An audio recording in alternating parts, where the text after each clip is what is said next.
Bonjour, bonjour. Et nous nous retrouvons. Je suis ravie de vous retrouver d'ailleurs parce que nous allons commencer nos blocs un peu spéciaux dans cet album magique de la sorcellerie, n'est-ce pas? Donc on travaille avec la collection Wizarding Adventure de Papers for You dans le cadre de l'ADT de la boutique Scrap for Love. Donc ce mois-ci, j'ai donc reçu le colis avec tout ce qu'il faut pour nager dans le monde de Harry Potter. Donc voilà, on a déjà fait deux blocs. Maintenant, on va attaquer notre partie. Donc alors, ce sont les fameux blocs qui sont coupés, qui sont pas entiers comme d'habitude, qui vont nous servir de pochette pour mettre un livret dedans. Alors, vous savez que j'ai fait un peu tout en désordre puisqu'on a commencé par le bloc 1 et le bloc 4. Maintenant, on revient au bloc 2. Alors, celui-ci, c'est en fait les deux qui seront au milieu entre les deux grands. Donc, je rappelle un peu les dimensions et comment ça fonctionne. Donc, on coupe un morceau de papier de 63,8 sur 15. Sur le côté 63,8, on va plier à 38, ici, à 30,8 et à 61,8. Et il vous reste la languette pour fermer le bloc. Ça, vous le faites avant de le couper. Parce que comme ça, vous avez la languette tout le long du 15 et pas seulement ici. Hein. Là, la pliure, ça suffit. Pour la fermeture, il vaut mieux garder la grande longueur. Donc, faites-le avant de couper votre diagonale. Vous faites votre bloc 15 sur 15, là, enfin 15 là et 15 là. Et ici, on a 30,8. Quand ce bloc, il est fini, ici, alors sur le haut, c'est important parce que comme ça, les livrets qu'on va mettre à l'intérieur seront maintenus sur une plus grande surface. Il vaut mieux que le grand soit en bas pour que le livret qu'on va mettre à l'intérieur soit bien maintenu sur le bas du bloc. Donc en haut, vous marquez un repère à 10 cm, ici. J'ai pas assez de champ, c'est trop grand. À 10 cm ici, et vous allez tracer la diagonale jusqu'au 15 du bas. Ici, dans ce sens, ça serait peut-être mieux, mais ça c'est le haut, ça c'est le bas. Donc en haut, on met 10 cm et on trace une diagonale jusqu'à 15 du bas. Et après, vous coupez votre partie ici et ça vous fait ce bloc un peu destroy là, puisque on fait, je vous rappelle qu'on fait un grimoire de sorcellerie, donc il fallait que je fasse un peu des choses originales.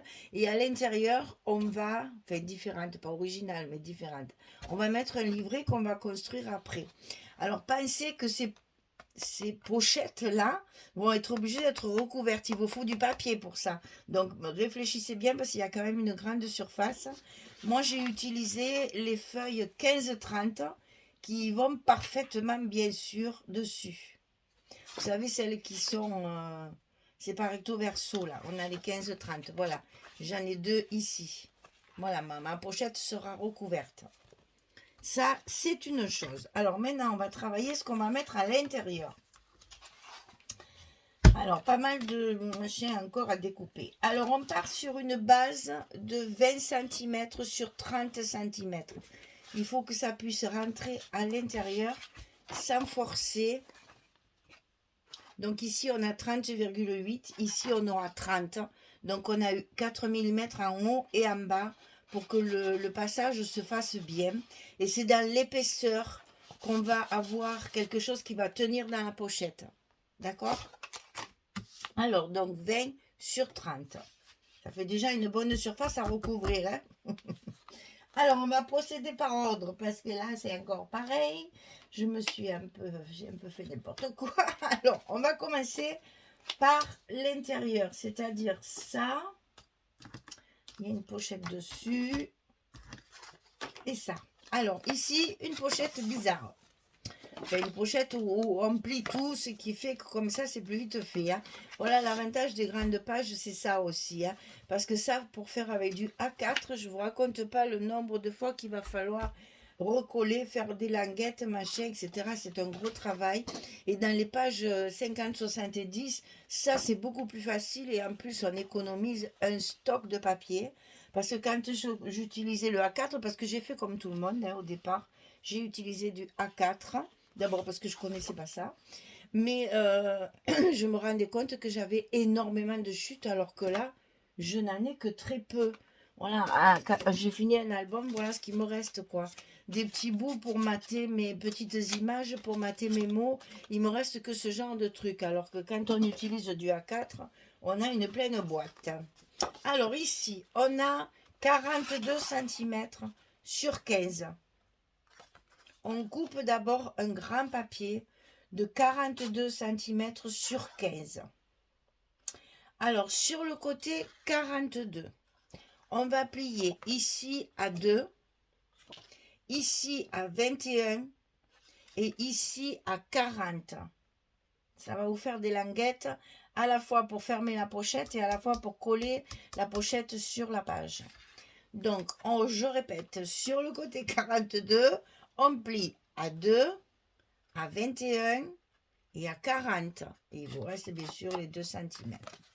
Ensuite, sur la partie de droite, ici, celle qui est après le 21. Voilà, de 21 à 42 là, ici. On va couper la partie haute, ici, en enlevant 3 cm. Ici, j'ai 3 cm. Je marque ici 3 cm. Je trace un trait et je coupe le morceau pour faire notre pochette comme ça, en fait. Cette languette, elle va nous, celle de la partie coupée, elle va nous servir pour fermer notre pochette. D'ailleurs, j'ai pas mis le scotch rouge. Et cette languette, elle va nous permettre de le placer sous le papier ici pour articuler notre pochette. Parce que bien entendu, pourquoi faire simple quand on peut faire compliqué? Je veux que ma pochette elle s'ouvre, sinon c'était pas rigolo. Il fallait à tout prix que je trouve un moyen d'un peu compliquer les choses. Mais vous allez voir, ça se fait tout seul. Donc ici, j'ai oublié mon scotch rouge de fermeture de pochette. Je refais vite ça. Et comme ça, on sera prêt pour la coller. Alors, le scotch rouge, je vous rappelle qu'il faut bien le coller.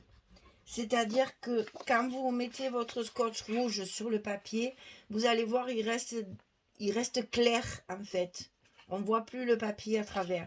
Si vous appuyez bien avec votre plioir, il va foncer et donc ça prouve qu'il est bien collé. Et ça, avec le scotch rouge, c'est important. Quand on l'utilise sur les couvertures ou sur les bas de pochette, il ne faut pas hésiter à bien appuyer dessus pour bien le coller. Donc, la partie ici va fermer. Donc, on va faire ça. Alors, au milieu de tout ça, pour retrouver les ustensiles, c'est pas évident. Alors, ici, on enlève nos protections de scotch. Le fameux scotch score tape, là. On plie. Ah oui, et alors Michel, n'oubliez pas, comme moi je viens de faire, de sortir un petit bout du rouge, sinon on ne pourra plus l'enlever. Donc on n'oublie pas de bien le sortir. Alors ici, on plie bien à plat pour que notre pochette s'ajuste bien. Et comme ici c'est plié, ça va tout seul. Et là, on colle le bas de notre pochette. Voilà. Donc elle est bien collée. Elle est bien fermée. On obtient une pochette avec un petit dos en fait. Hein, voilà. Et donc cette languette là qui nous reste, elle va se coller tout en bas à gauche de notre page de base. Hein. Tout en bas vous la mettez. Il faut vraiment qu'elle soit en bas ici et bien ici sur le bord. Vous allez avoir un petit centimètre ici qui reste. Hein. Donc vous la mettez bien en bas comme ceci. J'ai voulu faire du déstructuré, donc mais tous mes rabats sont différents en fait.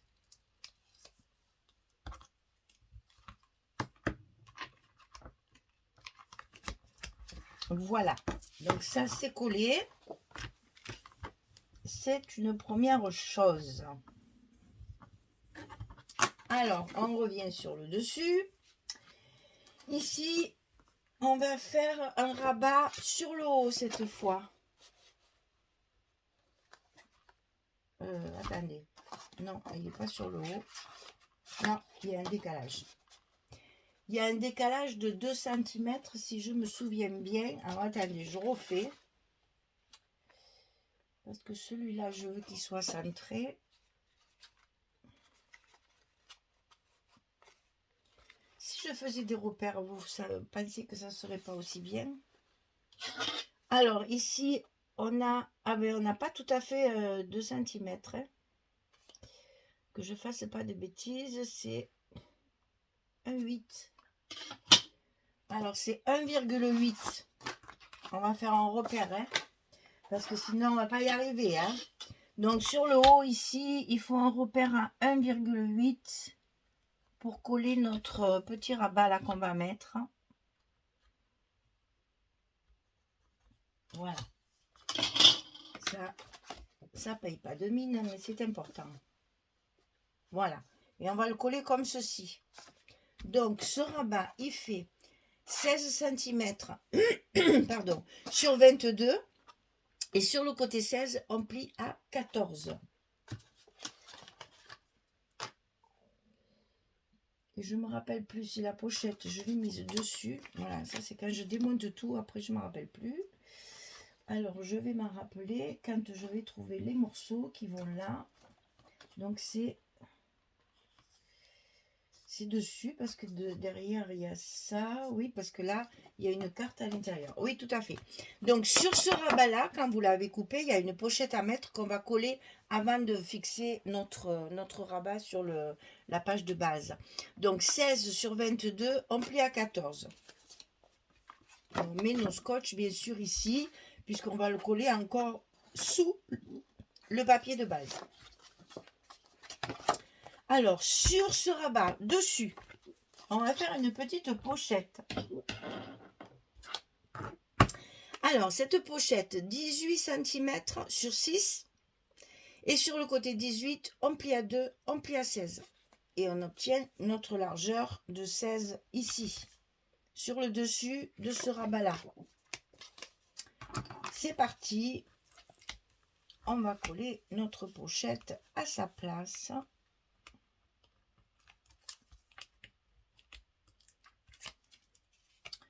On enlève évidemment les protections.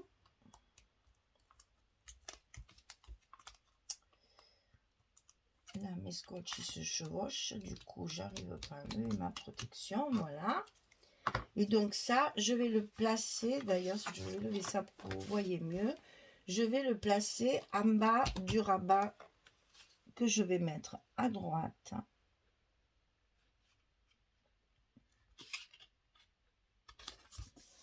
Sur le dessus de mon rabat.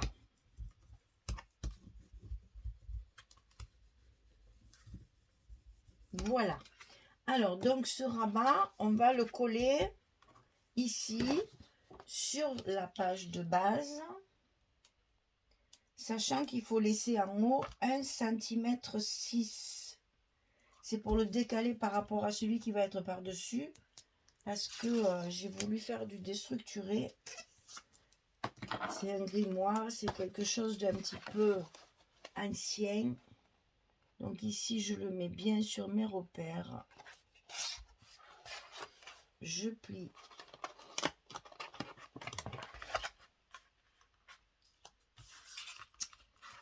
Ah, mais il n'a pas voulu se mettre. Ah, ben si. Je plie ma languette. N'importe quoi. Et je colle.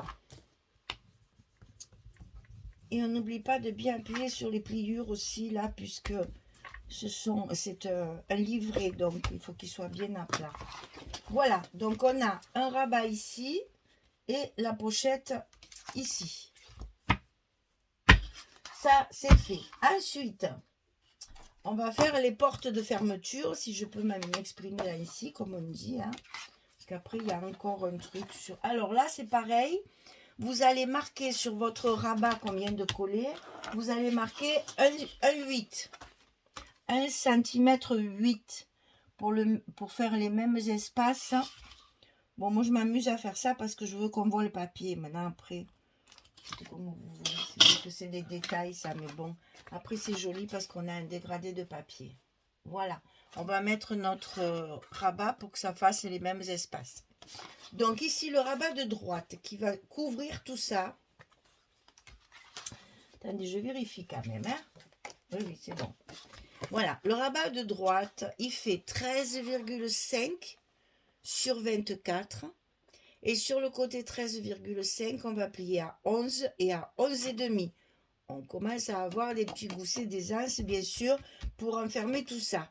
Donc, sur le côté 13,5, on plie à 11 et à 11,5. Et ça, on va le coller également dessous, du côté droit, et à 1 cm 8 du rabat qu'on vient de coller. Et vous allez vous rendre compte qu'en bas, vous avez la même chose. À quelque chose près, à 1 mm près. Voilà, si vous le collez comme ça, ici, vous avez le même espace qu'en haut. Et donc là, on va coller notre rabat sous le papier de base. Et là, par contre, je ne vais pas le tourner. Je vais le coller comme on colle sur nos blocs. Parce que là, il faut que j'aille bien le long de la première pliure. Il y a un petit gousset. Il faut que je fasse attention qu'il soit bien... Chameau, il a glissé. Voilà. Donc voilà, que ce soit bien le long de la première pliure pour que le gousset reste goussé. Hein? Il faut que ça couvre le tout. Donc là, on y va de son petit plioir pour bien coller notre languette. Ça fait épaisseur, il y en a 2. Il faut donc bien appuyer. Voilà. Donc, on y revient. Ce rabat-là, il va couvrir le rabat avec la pochette. Maintenant, on va faire celui d'en face. Alors, celui d'en face, par contre, il a la même dimension que celui de la même hauteur que celui qu'on vient de coller. Donc, bien entendu, on le met en face. Bien entendu. Hein? On ne va pas décaler encore comme ça. Sinon, ça fait trop après. Donc, celui-ci, il est bien en face, celui qu'on vient de coller de 13,5. Alors, celui-ci, il fait 21,5 sur 24. Et sur le côté 21,5, on plie à 19 et à 19,5. On a également notre petit gousset d'un demi-centimètre. Donc, sur le côté 21,5, on plie à 19,5. Et sur la hauteur, il fait 24 comme l'autre. Donc, ça, on va le coller en face. Donc là, il ne faut pas se louper. Donc, qu'est-ce qu'on fait dans ces cas-là? Pour être sûr d'être bien droit, eh bien, on fait des petits repères ici. Comme ça, on est sûr de ne pas se tromper. Alors, on enlève les protections. Parce que là, quand on travaille avec le scotch, surtout celui-là, il colle. Hein? Il ne faut pas se tromper. Hein? Alors déjà, je vais positionner à peu près. Que je vois à peu près où il faut que je le mette. Par rapport à ça. Ok, hop, ne te colle pas encore, s'il te plaît. Et donc, c'est pas facile parce que la page de base, elle est souple. C'est pas comme quand on a nos blocs qui tiennent bien.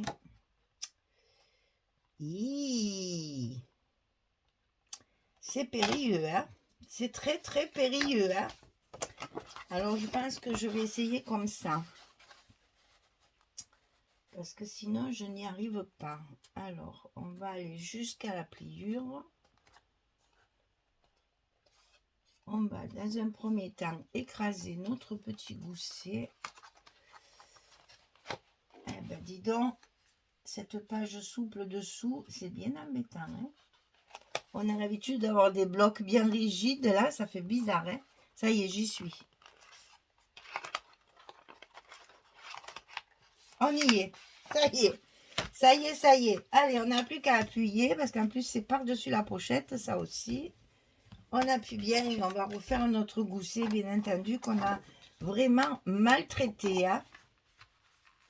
Voilà, je suis en face, c'est parfait.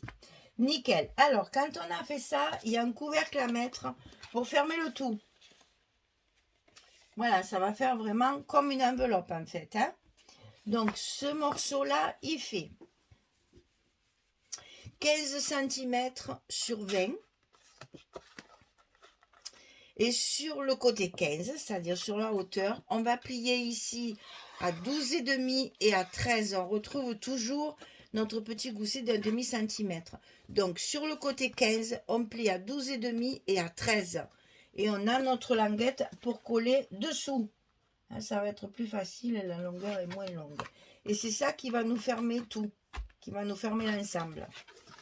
J'espère. Sinon, on rajoutera des aimants après. Ça, tant que je ne l'ai pas monté, je ne peux pas voir si ça tient bien et si ça fonctionne. Bon, c'est vrai qu'en plus, c'est enfermé dans la pochette aussi quand même. Hein. Bon, alors là, facile, hein, c'est la même largeur. On n'a qu'une épaisseur. Ça va tout seul. Voilà.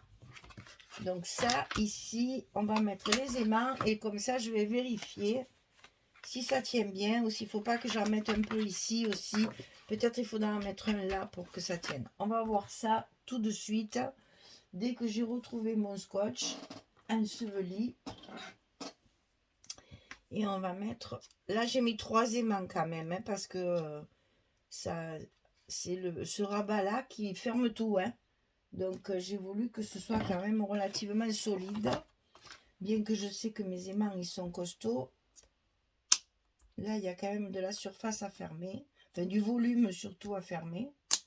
Donc, du coup, j'ai voulu assurer, on va dire. Voilà. Donc, attention à vos goussets, de bien tout mettre en place et de rien écraser. Là, on va le tourner, sinon ça va dépasser. C'est pas sûr que ça dépasse pas, mais c'est pas grave. On va le recouper. Voilà. Alors, une fois qu'il est en place, on va pouvoir coller nos scotch. Ah ben si, ça rentre impeccable. On solidifie tout ça, bien sûr, pour pas que nos aimants ils bougent quand on va les manipuler avec les papiers. Alors, vous voyez, ça s'ouvre un petit peu ici. Et ça me plaît pas du tout. Donc, on va rajouter ici en bas un aimant. Ça, il ne fera pas de mal. Et comme ça, au moins, on est sûr que tout restera bien fermé. J'aime pas quand ça ballotte comme ça. Parce que là, le papier, pour l'instant, il est fragile. Enfin, il est simple. Donc, c'est pas lourd. Mais après, quand on va y rajouter les papiers fantaisie, les photos, etc., il faut quand même que ça tienne bien. Donc, on va assurer nos arrières, comme on dit, hein, pour être sûr d'être bien. Par contre, on va le mettre comme ça. Un petit aimant de plus. Ça peut pas faire de mal. Oh, attends. Et là, du coup, à mon avis, ça va être super. Ça ne bougera plus. Alors, donc, là et là. Et voilà, ça bouge plus. Moi, j'aime pas quand ça ballotte. C'est pas joli. Ben voilà. On a fini donc de construire notre livret enveloppe là. Et c'est ça qu'on va glisser à l'intérieur de notre bloc. Vous voyez, ça force un petit peu. Comme ça, il ne tombera pas. Ça, parce que j'avais pensé à faire une fermeture. Mais ça alourdissait le truc. C'était pas très joli.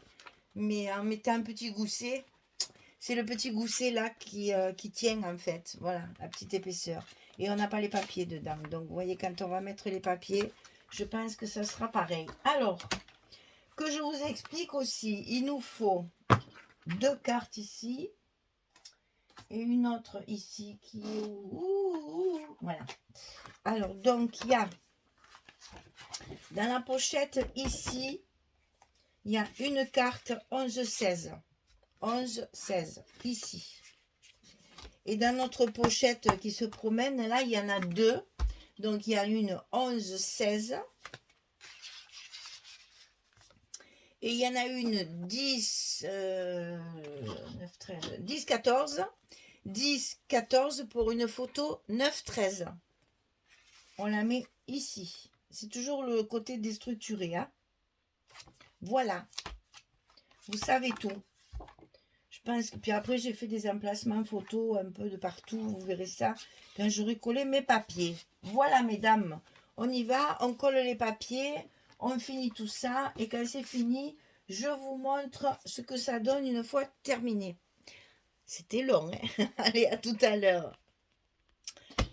J'ai fini. Alors, un conseil, Camille. Au fur et à mesure que vous coupez vos papiers, vous les collez. Parce que moi, là, j'avais 300 milliards de morceaux de partout. Et je ne savais plus où j'en étais pour les coller à la bonne place. Hein. Alors, surtout, quand vous coupez vos papiers, collez-les de suite. Hein. Parce que moi, j'ai eu du mal à retrouver ma structure. Là, je ne savais plus où il fallait que je mette mes papiers. Donc, au fur et à mesure que vous coupez vos papiers, le mieux, c'est de les coller. Hein, parce que sinon, après, ça fait trop de morceaux et on ne s'y retrouve plus. Alors, je suis restée cohérente dans mon papier. J'ai travaillé surtout sur les matières. Donc, il y a un mélange de papier, de calque et de canevas. Ça, c'est du canevas. Voilà. Donc, ça, c'est du calque. Ça, c'est le papier de la collection. Et ça, c'est du canevas. Donc, vous voyez, avec le même style de dessin, parce qu'il ne faut pas... C'est chargé, hein, donc il faut faire attention. Là, il y a les livres, les paquets, les valises, là, et la chouette, là. C'est un rapport avec ça, puisqu'ici, nous avons les paquets, les livres, les valises et tout ça. Mais il faut rester cohérent. Hein. Donc là, pareil, vous voyez, c'est toujours un accord. Là aussi, d'ailleurs. Là, pareil, je suis restée dans les voûtes, là, qu'on trouve ici. Le chaudron, puisque après tout le reste c'est chaudron. Donc là ce sont mes cartes. Là je mets des papiers de fond, donc ça reste neutre. Ici, je montrais. Ici j'ai fait un espace photo avec 2 photos. Donc ici on va retrouver le chaudron. Ici donc un espace photo avec une chute du même papier. Et ici on retrouve encore les livres. Donc, vous voyez qu'il faut rester cohérent quand il y a beaucoup de rabats, de machines, de tout. Chargez pas trop un papier différent parce que ça va arracher les yeux et ça va être agressif au lieu de rester doux et joli. Voilà, essayez de rester cohérent dans vos papiers. Donc là, impeccable. Même avec le papier, ça tient bien. N'oubliez pas de recouvrir le dos. Donc là, si vous voulez, c'est comme si on avait fait la page 3 et 4. Il y a autant de travail parce que ça a été très long. Donc, il y a autant de travail que pour 2 pages, puisque vous avez quand même pas mal de rabats, de pochettes, etc., etc. Donc, c'est exactement comme si on avait fait la page 3 et 4. Mais c'est le livret qui va dans le bloc numéro 2. C'est compliqué, hein, je reconnais. Mais bon, vous allez vous y retrouver. Donc là, qu'est-ce que j'ai fait sur mon bloc? J'ai recouvert sur le dessus comme ma première page pour faire un joli ensemble quand même. Alors à peu près, ça fait à peu près ça. Voilà. Donc c'est bien, on a un relief. Et de l'autre côté, pareil. Hein, on a le relief de la mappemonde là. Voilà. Donc là aussi, il faut rester cohérent parce que c'est la pochette qui va avec ce livret. Donc il faut rester dans les mêmes thèmes. D'accord? Il n'y a plus qu'à décorer. Et ça, vous le collez sur vos reliures comme un bloc normal. Hein. Il n'y a rien de transcendant. Hein. Vous mettez votre... ça sera encore bien plus facile parce que c'est vite fait. Donc vous mettez votre reliure numéro 2. dans votre bloc ici. Et après, ça vous reste la pochette ici pour enfiler votre livret à l'intérieur pour pouvoir... Ça force un tout petit, pas beaucoup, hein, mais ça force un petit peu. Comme ça, c'est parfait, ça tiendra bien quand on va tourner la page. Voilà, en fait, on a fait le bloc numéro 2 avec la page 3 et 4 en même temps. Voilà. J'espère que ça va vous plaire. J'espère que vous allez aimer ce côté un peu fantaisiste là que j'ai voulu, que j'ai essayé de faire pour que justement ça change un peu d'une page ordinaire. Voilà. Donc, bloc numéro 2, page 3 et 4 terminé. Donc, la collection Wizarding Adventure de Papers for You dans le cadre de la boutique Scrap for Love. Merci beaucoup. Allez, à très très vite les filles. À bientôt. Au revoir.